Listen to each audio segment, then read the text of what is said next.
2:17 in the morning. Cordelia Ashworth stood frozen in her corner office, staring at the man slumped in her chair. Her chair. The Italian leather throne no one had touched in 12 years. His calloused fingers still clutched a cleaning rag, and a bead of sweat rolled down his temple, soaking into $30,000 of imported hide. Her hand trembled over her phone. Security was one button away. But something held her there. This man's uniform hung loose on his frame, 3 sizes too big, hiding the body of someone who had forgotten what rest meant. She watched his chest rise and fall, the exhausted rhythm of a father running on fumes. Cordelia Ashworth had fired 14 cleaners for lesser crimes. She had made grown men weep for leaving a single streak on her window. Yet now, watching this stranger contaminate her sanctuary, she felt something crack beneath her ribs. Not rage, something far more dangerous. What she did next would cost him everything he thought freedom meant. Jasper Holloway had not slept in 72 hours. His body moved through the motions of living like a machine, running on rust and prayer, each step heavier than the last. At 6 in the morning, he scraped eggs off plates at Donovan's Diner on 43rd Street, the grease coating his forearms until he smelled like bacon even in his dreams. By noon, he climbed into a delivery van for Patterson Logistics, hauling boxes up apartment stairs until his spine screamed for mercy. And when the city lights flickered on and decent people crawled into their beds, Jasper pulled on his cleaning uniform and rode the elevator to the 47th floor of Ashworth Tower. 3 jobs, 21 hours of labor, 3 hours of fragmented rest stolen on bus rides and bathroom breaks. This was his life now, measured not in days but in dollars, each one bringing him closer to the number that haunted his every waking moment. 47,000. That was how much stood between his daughter and a chance to live. Rosie was 7 years old, with her mother's auburn curls and a heart that had never quite learned to beat correctly. The doctors called it a congenital defect, a valve that leaked when it should have sealed, a rhythm that stuttered when it should have steadied. They spoke in gentle tones about surgical intervention, about the window of opportunity that would close in 4 months, about the team of specialists at Boston Children's Hospital who could give his little girl decades instead of years. They did not speak gently about the cost. $47,000 after insurance, after payment plans, after begging and borrowing from everyone Jasper had ever known. His wife Marlene would have found a way. Marlene always found a way. But Marlene had been dead for 3 years now, killed by a drunk driver who walked away with a suspended license, while Jasper walked away with hospital bills and a daughter who asked why mommy wasn't coming home. The apartment they shared was a studio in Queens, 600 square feet of peeling wallpaper and radiators that clanged like angry ghosts. Child Protective Services had visited twice already, their clipboards heavy with concerns about living conditions, about a father who was never home, about a little girl who made her own dinner most nights because daddy was working. The caseworker, a tired woman named Mrs. Patterson, had looked at Jasper with something between pity and warning. "One more report," she said. "One more complaint from the school about Rosie falling asleep in class, about her clothes being unwashed, about her lunches consisting of crackers and string cheese. One more flag, and they would have to consider alternative placement." Jasper had smiled and nodded and promised to do better. Then he had walked to the bathroom and vomited until his stomach was empty. He could not lose her. He could not lose her. The words had become a mantra, a prayer, a heartbeat beneath his heartbeat. Every dish he scrubbed, every package he delivered, every floor he mopped was a brick in the wall he was building between Rosie and the world that wanted to take her away. He would work until his bones turned to dust. He would work until his heart gave out the same way his daughters threatened to. He would work because that was all he knew how to do, because love without action was just a word, and Jasper Holloway had never been good with words. He was good with his hands. He was good with showing up. And right now, showing up meant accepting the job that no one else would take, the job that paid triple the normal rate, because the woman who owned the building was either insane or evil, depending on who you asked. Frank Brennan had been running cleaning crews for 30 years, and he had never seen anything like Floor 47. He sat across from Jasper in the break room of the service entrance, his coffee growing cold, as he explained what the job entailed. His voice carried the weight of a man delivering a terminal diagnosis, each word chosen carefully, each pause pregnant with unspoken warnings. The 47th floor was Cordelia Ashworth's personal domain, he said. Her office, her private elevator, her conference room, where deals worth billions were signed and sealed. No one went up there without clearance. No one touched anything without following a protocol so detailed it made military operations look casual. And absolutely no one, under any circumstances, sat in her chair. Cordelia Ashworth was a legend in Manhattan, and not the kind they wrote songs about. She had built her real estate empire from nothing. A woman in a man's world who clawed her way to the top with brilliance and brutality in equal measure. But somewhere along the way, something had broken inside her. The rumors said she hadn't shaken hands in over a decade. The rumors said she changed her clothes 3 times a day, unable to tolerate even the memory of contact with the outside world. The rumors said she had fired an executive for adjusting a painting by half an inch, had reduced a secretary to tears for breathing too loudly, had banned fresh flowers from the building because the pollen disturbed her sense of order. Frank had personally seen 14 cleaners quit or get fired from the 47th floor. The longest anyone had lasted was 3 weeks. Most didn't make it past the first night. Jasper listened to all of this with the quiet attention of a man calculating odds. The pay was 3 times the normal rate for night cleaning, Frank explained. Hazard pay, some called it. Sanity pay, others joked. Cordelia Ashworth had very specific requirements for how her space was to be maintained. There were 47 steps in the cleaning protocol, and every single one had to be followed in precise order. The windows were to be wiped in vertical strokes, never horizontal. The desk was to be dusted from left to right, never right to left. The carpet was to be vacuumed in parallel lines, exactly 4 inches apart, and God help you if those lines weren't straight. Everything had a place, and everything had to be in that place, angled to the exact degree specified in the manual. It was obsessive. It was exhausting. It was also exactly what Jasper needed. He took the job without hesitation. The money would cut months off his timeline, would bring Rosie's surgery within reach before the window closed forever. He didn't care about the 47 steps, or the legend of the woman who counted them. He cared about his daughter's heartbeat, about the way it fluttered like a trapped bird whenever she ran too fast, about the promise he had made to Marlene's grave that he would keep their girl safe, no matter what it cost him.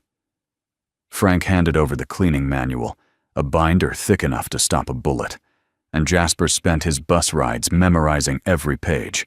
He would learn her rules. He would follow her protocols. He would become invisible, efficient, perfect.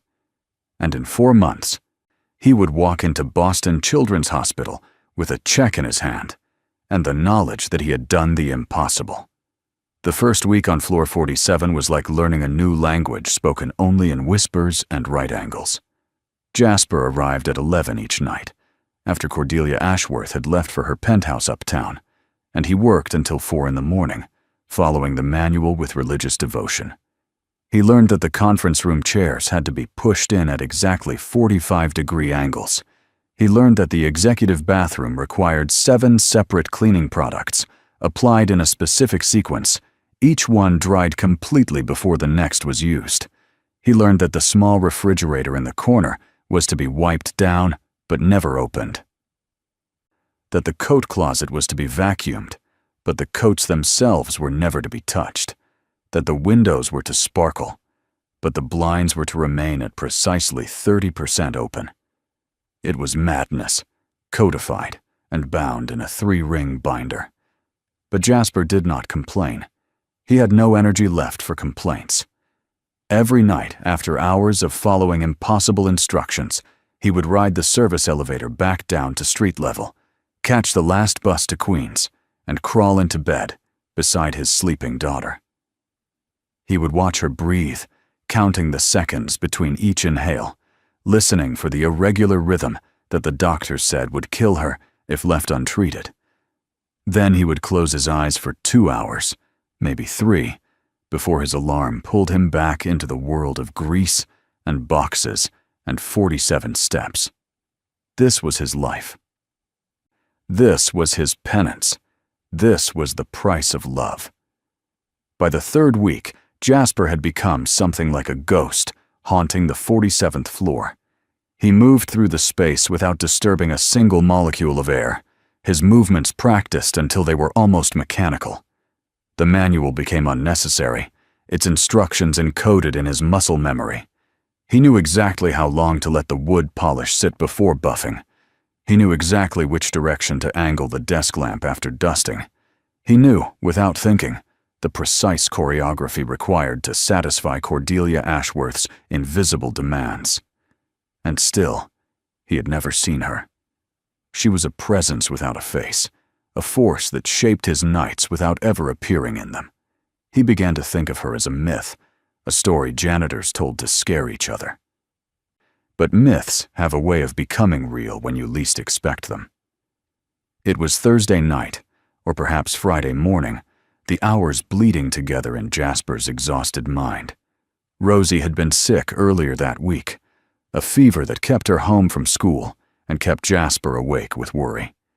He had worked his diner shift with his phone in his pocket, checking it every 5 minutes for messages from the neighbor who was watching her. He had delivered packages with hands that shook from caffeine and fear. And now, on the 47th floor, he was approaching the 72nd hour without real sleep. His vision blurred. His feet felt disconnected from his body. The cleaning rag in his hand had become an extension of his arm, moving automatically while his brain screamed for rest. The chair called to him like a siren song. It sat behind the massive mahogany desk, leather so soft it seemed to breathe, cushions that promised relief to his aching spine. He knew the rules. He knew the manual. He knew that chair was sacred ground, untouchable, forbidden. But his legs buckled, and his body made the decision for him. Just 1 minute, he told himself. Just 60 seconds of sitting, of letting his muscles unknot, of pretending he was someone who had the luxury of rest. He would set a timer on his phone. He would be up before anyone noticed. Jasper sank into the leather and felt his entire body sigh with relief. The chair embraced him like a lover, molding to his shape, supporting his weight in places he didn't know were hurting. He leaned his head back against the headrest. He closed his eyes. He promised himself it would only be a moment. And then the world went black, and he slept the sleep of the desperate, the deep, unconscious surrender of a man who had finally reached the end of his endurance. He did not hear the private elevator open at 2:17 in the morning. He did not see the woman who stepped out, her heels clicking against the marble floor in a rhythm as precise as a metronome. He did not notice the sharp intake of breath, the frozen posture, the hand that hovered over a phone but did not dial. Jasper Holloway slept on, dreaming of his daughter's laughter, while Cordelia Ashworth stood 3 feet away and watched him contaminate her throne. She should have been furious. Every cell in her body, every neural pathway carved by 12 years of obsessive control screamed at her to call security, to have this man removed, to have the chair burned and replaced, to scrub every surface he had touched with bleach and prayers and start again. This was her sanctuary. This was the one place in the world where everything was exactly as it should be, where chaos could not reach her, where the memories of fire and loss and screaming could not penetrate the walls she had built with money and ritual. And now, a stranger had breached those walls. A stranger had violated her sacred space. A stranger was sleeping in the chair where her husband used to sit, before the fire took him and their son, and left her with nothing but ashes, and the desperate need to control something, anything, everything. But Cordelia did not move. She stood there, phone in hand, watching the slow rise and fall of his chest. His uniform was too large for him, swimming on a frame that had clearly lost weight it could not afford to lose. His hands were rough, calloused, the hands of a man who worked with them constantly. And on his wrist, where a watch might have been, she saw a child's bracelet made of colored string and plastic beads, the kind of bracelet a daughter might make for a father she adored. Cordelia stared at that bracelet for a long time. She thought about the friendship bracelets her son used to make, the ones she had kept in a fireproof safe after everything else burned. She thought about the way love could be measured in small things, in handmade gifts, and sleepless nights, and sacrifices that no one ever saw. Her phone buzzed with a text from her assistant, asking if she needed anything. Cordelia looked at the screen, then at the sleeping man, then at the bracelet on his wrist. She typed a reply with steady fingers. "Everything is fine. Go to bed." Then she pulled a chair from the conference table, positioned it exactly 6 feet from her desk, and sat down to wait. She wanted to see his face when he woke up. She wanted to understand what kind of man would dare to fall asleep in her chair. She wanted, for reasons she could not explain, to know his story before she decided what to do with it. Jasper woke to the sensation of being watched. It was a primal feeling, older than language, the recognition that prey feels when a predator has found it. His eyes snapped open, and for a moment he did not know where he was. Then the leather pressed against his back, the mahogany desk loomed before him, and the woman sitting 6 feet away came into focus like a nightmare-given form. She was perhaps 50, with silver-streaked hair pulled back in a severe bun and eyes the color of a winter storm. Her suit was immaculate, charcoal gray, without a single wrinkle. Her hands were folded in her lap, fingers interlocked, perfectly still. She looked like a statue, Jasper thought, a statue that was about to sentence him to death. He scrambled to his feet so fast that his hip caught the edge of the desk. The impact sent a wave of objects sliding across the polished surface. Papers, a pen holder, a small clock, and something that fell to the floor with a sickening crack. Jasper looked down and saw the shattered face of a watch, its glass scattered across the carpet like tears. Not just any watch. A Patek Philippe, he realized with dawning horror. He had delivered enough packages to wealthy clients to recognize the brand. He had heard collectors talk about these timepieces the way other people talked about their children. This watch was worth more than everything Jasper owned combined. This watch was probably worth more than the surgery that would save his daughter's life. He dropped to his knees, hands shaking as he tried to gather the pieces. Words tumbled out of his mouth, apologies and explanations, and pleas that blended together into a desperate stream of noise. He told her about Rosie. He told her about the 3 jobs and the 72 hours and the surgery that cost $47,000. He told her things he had never told anyone, secrets he kept locked in the darkest corners of his heart, all because he was terrified and exhausted, and this woman held his entire future in her manicured hands. He talked until his throat was raw, until the words ran out. And then he just knelt there on the carpet surrounded by broken glass and waited for the axe to fall. In his desperation, he reached out and grabbed her wrist. It was instinct, the instinct of a drowning man reaching for anything that might save him. His rough fingers closed around her skin, and he felt her entire body go rigid. This was it, he thought. This was the moment she would scream, would call security, would have him arrested for assault on top of destruction of property and trespassing and whatever else her lawyers could dream up. He braced himself for the explosion. But Cordelia Ashworth did not scream. She did not pull away. She sat perfectly still, staring at the place where his hand touched her wrist, and something shifted in her expression. The ice cracked, just slightly, revealing something underneath that Jasper could not name. She looked at him the way a scientist might look at an unexpected result, with curiosity instead of anger, with wonder instead of disgust. Her skin burned where he touched her, but not with the usual fire of contamination. This burning was different. This burning felt like waking up. When she finally spoke, her voice was calm, controlled, utterly devoid of the fury he expected.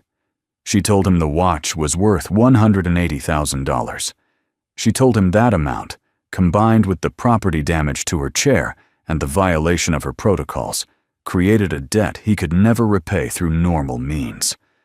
She told him she should fire him, sue him, ruin him so completely that he would never recover. She told him all of this while looking at the bracelet on his wrist, the one made of colored string and plastic beads, and her voice never wavered. Then she made him an offer. She would pay for his daughter's surgery, all of it.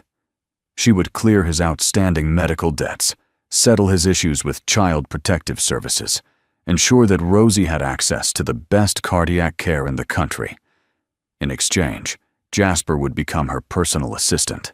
He would live in the staff quarters of her penthouse. He would manage her household according to her specifications, follow her protocols, maintain her spaces. He would belong to her, in a sense, his time and his labor and his presence bound by contract until the debt was repaid. It was not freedom, she acknowledged. It was a gilded cage with very specific rules. But inside that cage, his daughter would be safe. Inside that cage, his daughter would live. Jasper thought about Rosie's heartbeat, the way it stuttered and skipped. He thought about Mrs. Patterson from CPS and her clipboard full of warnings. He thought about the studio apartment with its peeling wallpaper and clanging radiators, about the meals of crackers and string cheese, about the fear that followed him like a shadow every single day. Then he looked at Cordelia Ashworth, this woman who could destroy him with a phone call, and he saw something in her eyes that he recognized. Loneliness. The bone-deep loneliness of someone who had built walls so high that nothing could get in, not even the things she needed to survive. She was offering him a prison, yes, but she was also asking him to save her, even if she didn't know it yet. He said yes. The penthouse was everything the studio apartment was not. It occupied the entire top floor of a building on the Upper East Side, with views that stretched from the Hudson to the East River and beyond. The floors were white marble. The walls were adorned with art that belonged in museums. The furniture was positioned with geometric precision, each piece exactly where it should be, angled to degrees that Jasper learned to measure by sight. There were 47 rules for the living room alone. There were separate protocols for morning, afternoon, and evening. There was a binder for the kitchen, a binder for the bathrooms, a binder for the closets, where Cordelia's clothes hung in chromatic order, each hanger exactly 2 inches from the next. Jasper and Rosie moved into the staff quarters on a Sunday morning, carrying 2 suitcases that contained everything they owned. The rooms were larger than their entire apartment had been. A bedroom for Jasper, a bedroom for Rosie, a small living area with a kitchenette. The beds had sheets with thread counts higher than Jasper's credit score. The bathroom had heated floors and towels that felt like clouds. Rosie ran from room to room with her mouth open, touching everything, marveling at a world she had only seen in movies. Jasper watched her and felt something twist in his chest. This was not freedom. This was not even close to freedom. But his daughter was laughing, and for now, that was enough. Cordelia observed their arrival from the doorway of her study, keeping exactly 8 feet of distance between herself and the chaos of their unpacking. She watched the little girl bounce on the guest bed, watched the father try to corral her excitement, watched the way they moved around each other with the easy gravity of people who were each other's whole world. Something ached in her chest, an old wound that never quite healed. Her son would have been 19 this year. He would have been in college, maybe, studying something that bored her and delighted him. He would have been alive if she had been home that night instead of closing a deal that meant nothing now. He would have been alive, and so would her husband, and Cordelia would be a different person entirely. But she wasn't that person. She was this person, this woman who counted steps and measured angles and could not tolerate the touch of human skin, except, apparently, for this man. This stranger who had grabbed her wrist in desperation and somehow failed to trigger the usual cascade of panic. The days settled into a rhythm as precise as Cordelia's protocols. Jasper woke at 5 to prepare her coffee exactly the way she required it. French press, water at exactly 200 degrees, beans ground to a specific coarseness, served in a cup that had been pre-warmed for exactly 90 seconds. He laid out her clothes in the order she would put them on. He adjusted the blinds to the correct angle based on the position of the sun. He moved through her spaces like a ghost, anticipating her needs before she voiced them, learning to read her moods in the tilt of her head and the rhythm of her breathing.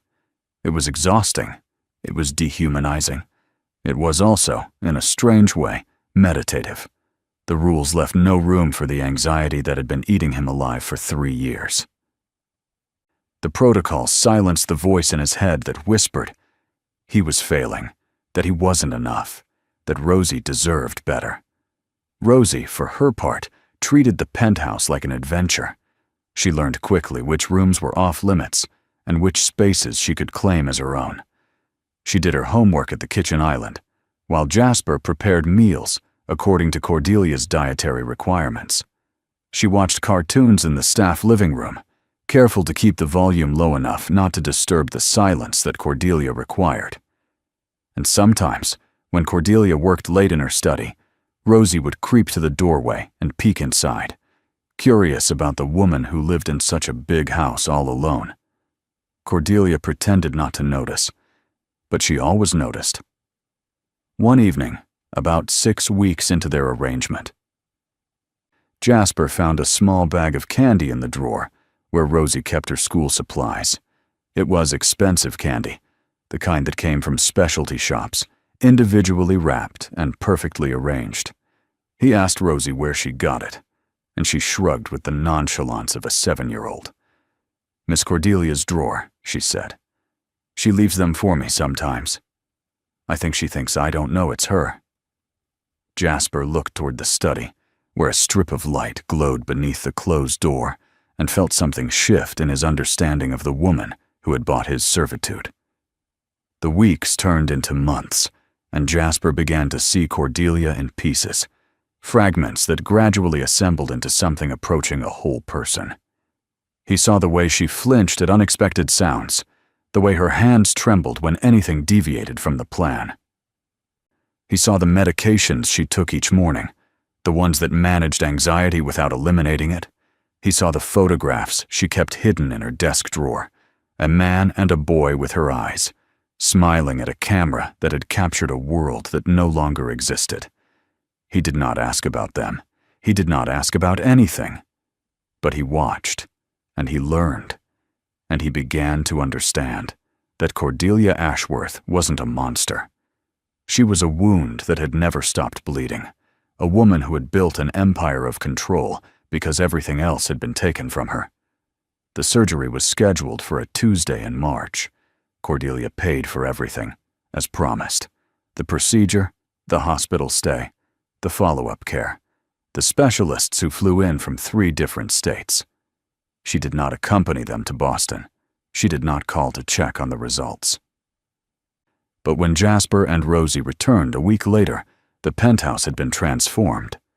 Rosie's room was now painted her favorite color, a soft lavender that Jasper had never mentioned to anyone.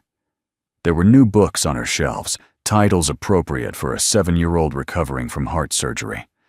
There was a stuffed elephant on her bed, wearing a tiny hospital gown, and a get-well-soon card signed with a single letter. "C." Rosie clutched the elephant and looked at Jasper with wide eyes. "She likes me," Rosie whispered. "Miss Cordelia likes me." Jasper nodded, his throat too tight for words. He thought about the woman in the study, surrounded by her protocols and her silence, leaving secret gifts for a child she claimed to barely tolerate. He thought about the walls she had built and the tiny cracks that were beginning to appear. And he wondered, for the first time, if this arrangement might become something more than a prison. It was a night in April when everything changed. Jasper was cleaning the study, his movements automatic after months of repetition, when he heard a sound that stopped him cold. It was coming from the master bedroom, a keening wail that was barely human, the sound of someone drowning in grief they could no longer contain. He should have walked away. The protocols were clear. Cordelia's private quarters were off limits during personal hours. But the sound pulled at something deep inside him, something that remembered the nights after Marlene died, when he had made the same noise into his pillow so Rosie wouldn't hear. He found her on the floor of her closet, surrounded by the ashes of her perfect order. Clothes had been torn from hangers and thrown across the room. Shoes lay scattered like casualties of war, and in the center of it all, Cordelia Ashworth sat with her knees pulled to her chest, rocking back and forth, while tears streamed down her face. In her hands, she clutched a photograph, the same man and boy from her desk drawer, frozen forever in a moment of happiness that had burned to ash 12 years ago. Jasper did not ask permission. He did not consult the protocols. He simply walked into the closet, lowered himself to the floor beside her, and waited. She did not acknowledge him. She did not push him away. She just kept rocking, kept crying, kept holding the photograph like it was the only thing keeping her tethered to the earth. After a long time, so long that Jasper's legs went numb beneath him, she began to speak. She told him about the fire, about the night she worked late to close a deal that would make her a billionaire, while her husband and 6-year-old son slept in their townhouse 20 blocks away. About the call that came at 3 in the morning, the words that didn't make sense, the drive through empty streets that felt like swimming through molasses. About arriving to find nothing but flames and firefighters, and the terrible understanding that everything she loved was inside that inferno, and she could not save them. About the way the guilt had calcified into something hard and sharp, something that cut her every time she tried to be human. About the OCD that had emerged in the aftermath, the desperate need to control everything because she had controlled nothing when it mattered. Jasper listened without interrupting. When she finished, when the words ran out and only the silence remained, he told her about Marlene, about the drunk driver and the funeral, and the way Rosie still asked sometimes when Mommy was coming home. About the guilt he carried for not being in the car, for not somehow preventing an accident he couldn't have predicted. About the way he had channeled his grief into work because stopping meant feeling, and feeling meant drowning. He told her these things in the darkness of her closet, surrounded by the ruins of her control, and somewhere in the telling, they stopped being employer and employee. They became something else. Two people who had lost everything and were trying to figure out how to survive. Cordelia reached out and took his hand. It was deliberate this time, not an accident of desperation, but a choice. Her fingers interlocked with his.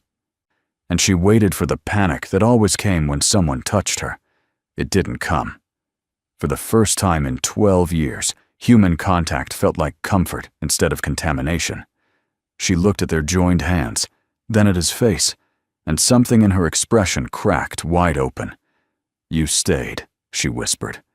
"Everyone else runs away when they see me like this. But you stayed." Jasper squeezed her fingers gently. "I know what it's like," he said, "to fall apart when no one's watching. And I know what it's like to wish someone would stay." They sat together until the sun began to rise, painting the penthouse windows gold and pink. They did not kiss. They did not make promises. They simply existed in the same space, two broken people holding on to each other because letting go felt impossible. When Cordelia finally stood, her legs unsteady, she looked at the chaos she had created and laughed. It was a strange sound, rusty with disuse, but genuine. "Well," she said, surveying the destruction, "I suppose this violates about 37 protocols." Jasper smiled for the first time in months. 42, he corrected her. "But who's counting?" She looked at him, and for a moment her eyes were warm instead of guarded. "Apparently we both are," she said. "And somehow, that's exactly what I needed." The months that followed were not a fairy tale. Cordelia did not magically overcome her OCD because of one night of vulnerability. The protocols remained, the rituals continued, the need for control still shaped her days. But something had shifted. She began to emerge from her study when Rosie was doing homework, sitting at the kitchen island with her laptop, pretending to work while actually watching the little girl struggle with multiplication. She began to ask Jasper questions about his day, his thoughts, his life before the penthouse. She began, slowly and imperfectly, to let him in. Rosie's surgery had been a complete success. The doctors marveled at her recovery, at the strength of her little heart, now that it finally had the chance to beat correctly.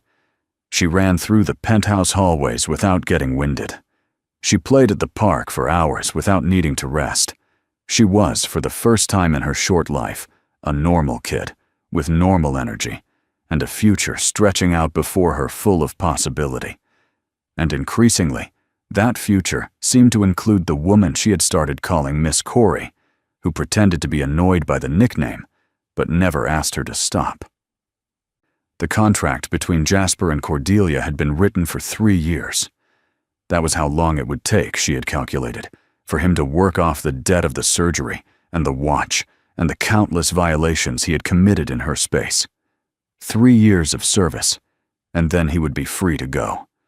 Free to take his healthy daughter and build a new life somewhere else. Free to forget the woman who had bought his labor and somehow ended up with pieces of his heart. The date approached like a storm on the horizon, inevitable and terrifying. It was Cordelia who broke first. 2 weeks before the contract was set to expire, she called Jasper into her study and handed him an envelope.